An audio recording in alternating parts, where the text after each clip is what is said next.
Birds of Niagara is about birds.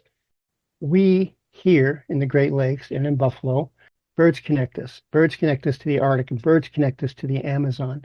So, for instance, in the wintertime, which we're just getting into right now, we have hundreds of species of Arctic birds that come and spend the winter here because traditionally the Niagara River has the first open waters when you're coming south.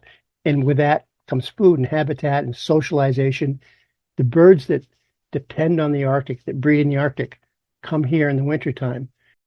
In the summertime, we have birds, neotropical birds, for instance, that come from the Amazon, from the tip of South America, from Central America, from the Caribbean, and they breed here. We have birds that make babies here that depend on our habitat that go back and populate the Amazon. We're responsible for them.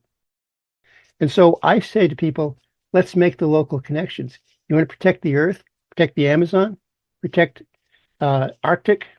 Let's do it right here because these animals depend on our work here.